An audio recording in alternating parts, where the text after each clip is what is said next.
Nós temos condições de mudar o balcão. Mas é preciso ter confiança. Em que essa mudança vai partir de nós. Não existe autoridade acima da soberania da ciência. Não existe autoridade.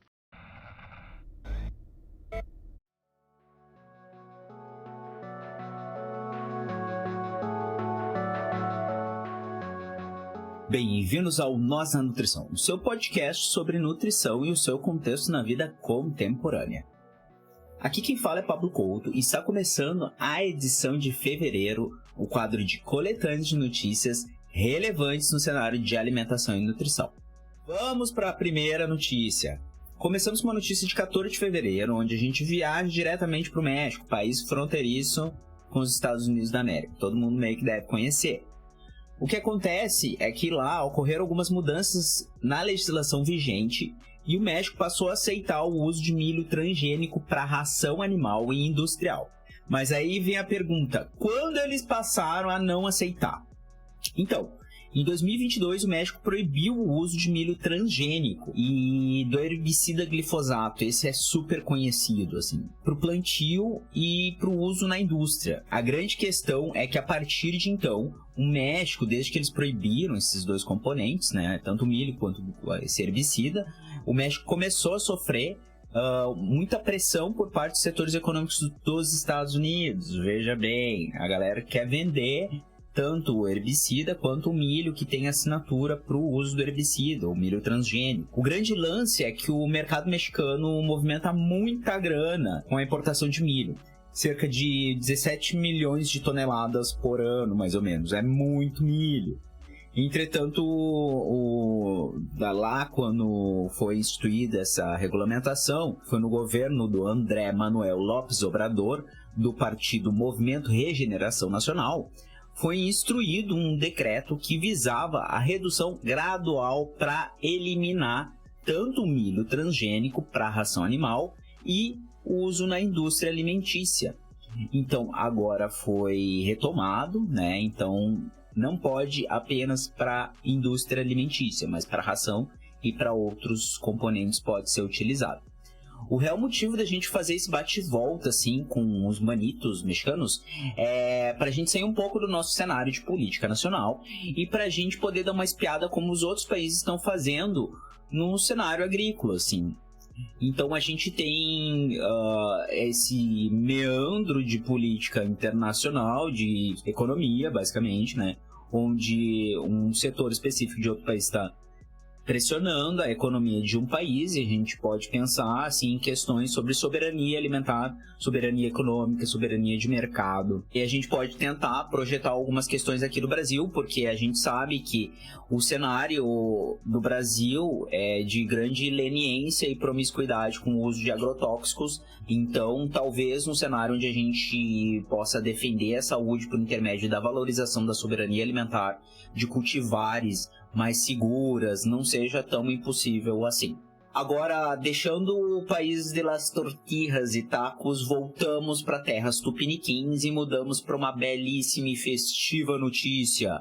Em fevereiro, mais especificamente no dia 27, ocorreu em mais de 40 cidades o banquetaço. O movimento, além das pautas tradicionais como defesa do direito à alimentação adequada e segura, também teve um gostinho assim, sabe, especial, que foi a comemoração pelo retorno do Conselho e após os conselheiros e conselheiras que ocorreu no dia 28. Então, temos uma dobradinha de notícia, o banquetaço e a posse da galera. Para quem não conhece o banquetaço, ele é uma baita de uma ferramenta de ação política, tá? Algumas pessoas chamam de ativismo alimentar. O que ocorre? O banquetaço é uma ação política em prol de soberania e segurança alimentar saudável da sociedade civil organizada, e cada uma das edições tem uma pauta, discussão e debate. Por exemplo, em 2017 foi contra a farinata, a famigerada pseudo-brilhante opção de subalimento lançada no governo João Dória em São Paulo. Foi assim, na época foi um bate-bafafá. Em 2018 houve mais duas ações, uma em São Paulo contra a PL do veneno, a PL 6.299 de 2002, e outra em Goiás contra os agrotóxicos. Então ocorrem várias, não necessariamente ocorre todo ano, mas ocorre em várias e pode ocorrer mais de uma por ano. Então, de tempos em tempos, pode rolar esse banquetaço, e o nome por si só já diz muito sobre como funciona. Existe um manual metodológico elaborado de antemão para nortear quem vai participar. Ali é descrito algumas frentes de trabalho. Se tiver interesse, a gente vai colocar no link do episódio. E o documento, ele descreve algumas orientações para mobilização social, como comidaços, banquetaços, cultivaços e outras formas de manifestação alimento-culturais.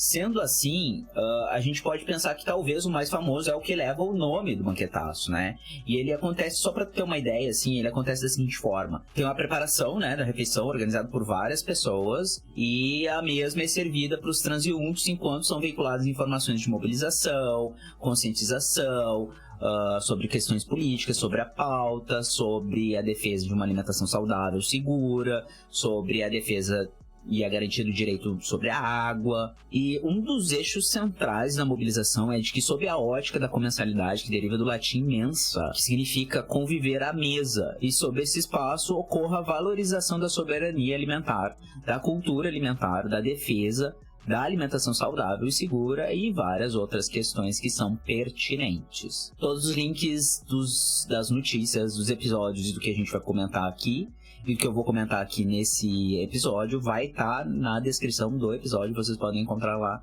na íntegra. Pra finalizar, a gente normalmente tem uma notícia bad vibes, assim, a gente não poderia, na verdade, a gente gostaria que não tivesse uma notícia bad vibes agora, mas estamos aí, né, 2023, e temos que discutir isso porque é chocante, tá? O que nós vamos trazer agora? Então fica o alerta de gatilho para situação degradante e análoga à escravidão. Quando eu falo isso, você já pode ter noção do que eu estou querendo dizer. Nós falaremos do resgate de pessoas em situação análoga à escravidão. Como se isso já não fosse suficiente, né? Já não fosse uma baita de uma bad. Na sequência, a gente vai comentar um pouquinho o posicionamento do Centro da Indústria, Comércio e Serviços de Bento Gonçalves. E, por último, teve uma fala mega errada, assim, que a gente vai falar de um vereador de Caxias do Sul, o vereador Sandro Fantinel. Eu acredito que o assunto já seja de conhecimento de muitos, porém, tá? Vale a pena contextualizar algumas questões que são importantes. Isso ajuda a organizar melhor as ideias. Esse assunto está sendo debatido, assim, muito, e isso é bom, porque é uma coisa que não pode deixar de ser discutida e não pode ser admitida em pleno 2023. É bom deixar claro, isso é sem sombra de dúvidas, uma das coisas mais horríveis. Não tem muitos adjetivos que a gente pode trazer, senão é nefasto. Dito isso, a gente tem que fazer um recorte geocultural e a gente tem que pensar no Sul, porque a gente já sabe que o Sul é extremamente racista. Eu sou do Sul, moro aqui, mas a gente tem um ambiente, né, uma sociedade extremamente racista, a ponto da gente ter no nosso hino um trecho que exalta a escravidão. Isso não é controverso. Na verdade, pelo contrário, isso é ovacionado, de certa forma, dentro do contexto cultural, porque existe toda uma romantização de como o nosso estado foi fundado, digamos assim, como a gente adquiriu, como as pessoas no Rio Grande do Sul adquiriram, né, a identidade de gaúcho. Então, isso é ovacionado. Então, existe essa banalização da questão da escravidão, como se fossem pessoas que merecem, de certa forma. Então, isso é um recorte super importante de a gente observar, tá? Porque mais lá na frente a gente vai voltar nele. Mas não justifica o que foi feito. Sob uma ótica individual e classista e dessas pessoas que são meio doentes, talvez justifique na cabeça delas. Mas em hipótese alguma justifica, né? Porque o que a gente tem mais especificamente da região que foi encontrado pessoas em situação análoga à escravidão, que é a Serra Gaúcha. Nós temos pessoas que vieram da Europa há décadas atrás, fugidas da guerra e da fome. E por conta disso, mas existe esse apreço com essa imigração, com as pessoas que vieram de lá, que são pessoas hegemonicamente brancas, né? De que somos melhores porque somos europeus, ou tem toda uma questão assim relacionada nós somos diferentes, nós somos descendentes, etc, etc. Então existe essa pompa que também as pessoas carregam aqui em alguns locais e localidades do sul. Então isso acaba criando uma cisão que justifica a xenofobia. E a xenofobia, junto com o preconceito, junto com o racismo, junto com várias outras questões como o conservadorismo e o protofascismo dos bolsonaristas, acaba dando a justificativa na cabeça desse pessoal que é meio dodói, né? Enfim, voltando pra cá. Pra quem tá de fora, assim, sinceramente, não sabe do que eu tô falando, na Serra Gaúcha existe uma grande região produtora de uva, vinho e afins, assim, é tudo relacionado à viticultura, que a gente chama, né? É da cultura local. Eles plantam, fazem o manejo, beneficiamento, é tudo voltado para isso. No período de janeiro até o fim de março, mais ou menos, ali, ocorre a contratação que é chamado de safrista, tá? Entre aspas. E esses safristas, eles são contratados nesse período para trabalhar no plantio, ou no manejo, ou em qualquer outra coisa, e eles não têm direitos trabalhistas, porque o safrista ele é contratado pelo dia de trabalho. Né? Se ele trabalha, ele ganha, se ele não trabalha, ele não ganha. Tal qual algumas outras profissões, funciona mais ou menos dessa forma. A gente tem profissões na cidade, a gente chama de autônomo, ou que a gente pode dizer diarista, que não tem, às vezes, carteira assinada, ou uma pessoa que trabalha em camelô, alguma coisa assim. A grande questão relacionada ao safrista em si é que isso é mais velho que andar para frente. Há muitos que contratam safristas porque, junto com o aumento da produtividade, da necessidade de produtividade da indústria para o agronegócio e o êxodo, digamos assim, rural, precisa de mão de obra para trabalhar. Então contratam-se pessoas e aí vem muitos safristas. Isso, de certa forma, gerou um mercado de trabalho. Porque a gente tem empresas que agenciam pessoas para trabalhar como safristas. E aí que mora o problema. A gente tem o quê? A expropriação da força de trabalho que já era expropriada quando existia a contratação direta, de indivíduos que vão ficar com uma parte da remuneração desses indivíduos para que não exista um vínculo trabalhista, alguma coisa assim. Então a gente tem pessoas que são muito mais precarizadas ainda. E é nesse problema, nessa invisibilização, nessa precarização, que ocorreu o fatídico evento que foi descoberto pela Polícia Rodoviária Federal no dia 24 de fevereiro, em conjunto com a Polícia Federal e o Ministério do Trabalho e Emprego, onde foram encontrados mais de 200 indivíduos em condições degradantes em situação análoga à escravidão. A ação ocorreu ali no território da cidade de Bento Gonçalves, numa propriedade rural. Outra coisa que é de conhecimento público é que a empresa que agenciou essas pessoas oferecia a força de trabalho dela também para a Vinícola Aurora, a Cooperativa Garibaldi, Salton, outras vinícolas da região, porque ela já é uma empresa antiga, e também oferecia pessoas para trabalhar em frigoríficos e afins. Ou seja, a situação das pessoas já estava degradada há um tempo, ou vinha se sustentando de que é natural, porque a grande questão é a naturalização dessa situação degradante, da situação análoga à escravidão. As vinícolas, elas fizeram um depoimento manifestando-se contrária à situação e dizendo que não pactuavam, etc, etc. Entretanto, o Centro da Indústria, Comércio e Serviço de Bento Gonçalves coloca que a culpa pela precariedade,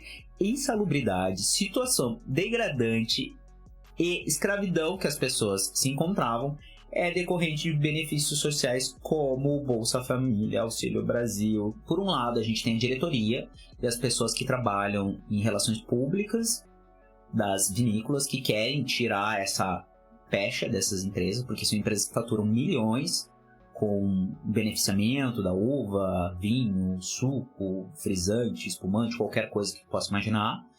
E, pelo outro lado, a gente tem a associação, que é basicamente quem agrega todas as outras vinícolas e cantinas e afins, se posicionando basicamente de uma maneira oposta ao que as empresas querem dizer. Não é que uma está dizendo a verdade e a outra está dizendo a mentira, não. É que existe um conflito de interesse aí, onde algumas empresas percebem que se posicionar diferente, se posicionar a favor, como Centro do Comércio de Bento Gonçalves, gera um custo, gera perda da marca, gera perda de dinheiro. E enquanto que talvez a gente tenha, sinceramente, a forma mais explícita da verdade pelo nome do centro de comércio, dizendo que, isso daí é culpa dessas pessoas que são, entre aspas, vagabundos, porque é isso que eles pensam. Eles pensam basicamente isso, porque as pessoas estão sendo escravizadas porque elas têm Bolsa Família. E talvez seja isso que os pares pensam. Não à toa, nós chegamos no fatídico dia onde nós temos o vereador da cidade de Caxias do Sul, que é a cidade vizinha, Bento Gonçalves, um pouquinho mais distante, mas é ali do lado, muito perto, né? Tanto que Caxias do Sul é considerada a capital da Serra Gaúcha, uma cidade super grande, populosa. Ele fez uma fala indigesta, mas indignadíssima, defendendo que as pessoas em situação análoga à escravidão eram vagabundas por serem nordestinas e que essas pessoas, por serem nordestinas, só tinham interesse em ficar na praia, tocar tambor. Vocês já devem ter ouvido, se não ouviram, procurem. É uma situação bem assim, que gera revolta. Mas daí a gente começa a refletir sobre isso, né? Daqui a pouco isso é só ele reverberando seus pares. Basicamente, a gente está falando do eco. Ele está ecoando a sociedade que ele representa, ou alguma parte da sociedade que ele representa. Esse sujeito já foi aberto um processo dentro da Câmara de Vereadores de Caxias do Sul, né? Que possivelmente ele vai responder o processo, sendo cassado ou não. Agora a gente vai ver qual que vai ser o desfecho dessa situação, mas independente dele, isso dá mais ou menos o contexto. Por isso que eu vinha falando, a gente está num estado que tem esse romantismo, essa romantização com o valor sobre a escravização, sobre pessoas serem escravizadas desde o seu hino. Então não é diferente tu esperar que as pessoas reajam dessa forma. Na verdade, me espanta muito o tipo de feedback que teve tão rápido. Porque se isso tivesse acontecido no ano passado, nós estaríamos possivelmente vendo panos quentes sendo colocados na situação. E esse vereador não estaria respondendo a um processo de cassação. Porque isso é muito essa fala dele, voltando um pouco agora no assunto, é muito um retrospecto de uma cartilha bolsonarista, assim, de fala a verdade e doa quem doer.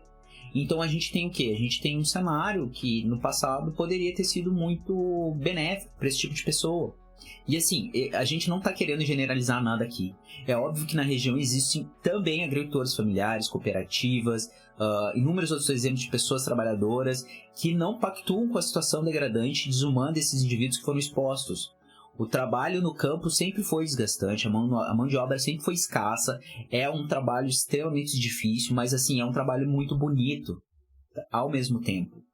Mas é por isso que a gente volta a dizer, não deve ser tolerado esse tipo de pensamento. A gente está em 2023, né? E daí a gente tem que pensar no seguinte, a atual conjuntura de 2023 permitiu que isso fosse, né, que isso viesse à tona. Então a gente tem que começar a pensar, por que a gente está falando isso aqui num episódio que a gente traz várias questões relacionadas à alimentação e nutrição. A gente tem que pensar o seguinte, que a gente compra suco, vinho, espumante, frisante, vários tipos de produtos alimentícios que chegam à nossa mesa. Eles podem ser doces, eles podem ser o vinho mais delicioso do mundo, mas como é que ele foi parar na tua mesa? A custo de quê? A custo da liberdade de uma pessoa? É isso que a gente tem que pensar. Isso também é nutrição, isso também é alimentação adequada, garantido direito humano. A alimentação, ela prevê que outro humano não foi escravizado para garantir o teu direito a tomar vinho ou beber uma taça de champanhe. É sobre isso, né? Mas enfim, a ação da Polícia Civil ocorreu lá, Ministério do Trabalho, Polícia Rodoviária, a gente ainda vai ver muitas coisas no desfecho, desenrolar desse procedimento deles ali, seja... A gente vai encerrando o nosso episódio de notícias. Vocês podem encontrar o Nós na Nutrição em praticamente todas as redes sociais, por Nós na Nutricão. TikTok, Instagram, Twitter, Facebook, LinkedIn, vários outros lugares, tá? O Nós na Nutrição é um projeto independente. A gente faz ele conforme nós podemos. A gente tem uma série de outras nutricionistas que também produzem conteúdo. Acesse nosso site em www.nosnanutrição.com. Vocês podem mandar e-mail para nós ou mandar direct nas redes sociais. Compartilhem. Se vocês acharam que faltou algum tipo de notícia, mandem lá para nós, que no fim do próximo mês, agora no fim de março, a gente vai fazer uma outra seleção de algumas notícias. Esse foi um pouquinho mais estendido por causa dessa notícia, que é muito importante a gente se posicionar, falar aqui.